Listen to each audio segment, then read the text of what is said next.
আসসালামু আলাইকুম everyone, welcome to Nila's food kitchen. আশা করছি আপনারা সবাই অনেক ভালো আছেন। আজকে আমি আপনাদেরকে অল্প তেল এবং সামান্য কয়েকটা উপকরণ দিয়ে মজাদার হেলদি একটি ব্রেকফাস্ট আইটেম তৈরি করে দেখাবো। আপনারা চাইলে এই নাস্তাটি ডিনার অথবা টিফিনেও রাখতে পারেন। আর যারা ডায়েট করেন তাদের জন্য হবে বেস্ট একটি রেসিপি। সো আর কথা না বাড়িয়ে let's go to Nila's food kitchen. প্রথমে একটি মিক্সিং বলে দিয়ে দিচ্ছি 2টি ডিম। এরপর দিয়ে দিচ্ছি হাফ কাপ তরল দুধ। লবণ দিয়ে দিচ্ছি স্বাদ মতো। এবার এতে দিয়ে দিচ্ছি 1 কাপ ময়দা। এখন সবকিছু ভালোভাবে মিক্স করে নিব। তারপর অল্প অল্প করে পানি দিয়ে পাতলা ব্যাটার তৈরি করে নিব। পাটিসাপটা পিঠা তৈরি করার জন্য যেমন ব্যাটার তৈরি করতে হয়, এই ব্যাটারটি তার চেয়ে আরেকটু পাতলা হবে। দেখুন ব্যাটারের ঘনত্ব ঠিক এই রকম হবে। ব্যাটারটি রেস্টে রেখে দিব 10 মিনিটের জন্য। তারপর একটি সালাদ বানিয়ে নিব।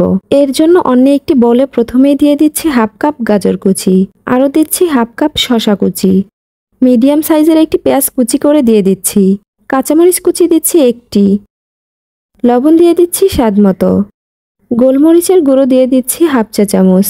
এখন সবকিছু ভালোভাবে মিক্স করে নিব। মিক্স করা হয়ে গেলে এগুলো 5 মিনিটের জন্য রেস্টে রেখে দিব। এবার চুলায় একটি প্যান বসিয়ে তাতে সামান্য তেল দিয়ে দিচ্ছি। তেল গরম হলে দিয়ে দিচ্ছি 2টি ডিম। স্বাদ মতো লবণ ছিটিয়ে দিচ্ছি। এখন এটাকে স্ক্রাম্বল করে নিব। স্ক্রাম্বল করা হয়ে গেলে এগুলো সালাদের মধ্যে দিয়ে দিচ্ছি। তারপর আবারও ভালোভাবে মিক্স করে নিব। আপনারা চাইলে এতে চিকেন অথবা ক্যাপসিকামও দিতে পারবেন। এবার চুলায় একটি প্যান বসিয়ে প্যান গরম হলে তাতে তেল ব্রাশ করে নিচ্ছি। তারপর এতে তৈরি করে রাখা ময়দার ব্যাটার দিয়ে দিচ্ছি। প্যান ধরে ঘুরিয়ে পুরো প্যানে ব্যাটারটি ছড়িয়ে দিচ্ছি। কিছু জায়গা ফাঁকা রয়ে গেছে, তাই সেখানে আরেকটু ব্যাটার দিয়ে দিচ্ছি। এর উপরের অংশ যখন ড্রাই হয়ে যাবে তখন এটি উল্টিয়ে দিব।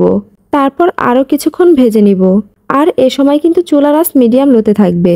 ভাজা হয়ে গেলে এটি প্যান থেকে তুলে রাখছি। আর এইভাবেই আমি সবগুলো রুটি ভেজে নিব। বোর্ডের উপরে একটি রুটি নিয়ে নিচ্ছি। এখন এর উপরে তৈরি করে রাখা সালাদ দিয়ে দিব। সালাদগুলো হাত দিয়ে স্কোয়ার শেপ দিয়ে দিচ্ছি। এবার রুটিটা ভাঁজ দিয়ে নিব।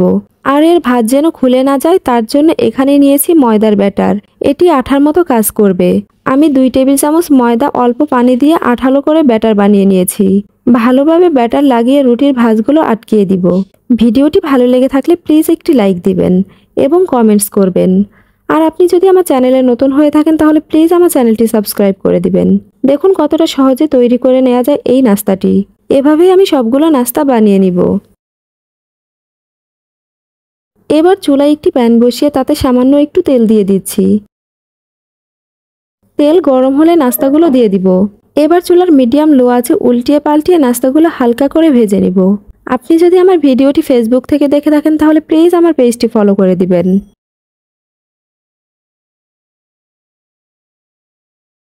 অল্প তেলে কত সহজেই দেখুন নাস্তাগুলো ভাজা হয়ে গেল। এই নাস্তাগুলো কিন্তু অনেক হেলদি আর খেতেও আলহামদুলিল্লাহ অনেক মজার।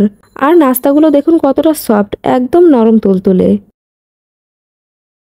আর ভিতরটাও দেখুন দেখতেই কতটা ইয়াম্মি লাগছে। এই নাস্তাগুলো কিন্তু বাচ্চা এবং বড় সকলের জন্যই অনেক হেলদি। সো আজ এ পর্যন্তই। আবার দেখা হবে নতুন কোনো রেসিপি নিয়ে। সে পর্যন্ত সবাই ভালো থাকুন, সুস্থ থাকুন। আল্লাহ হাফেজ।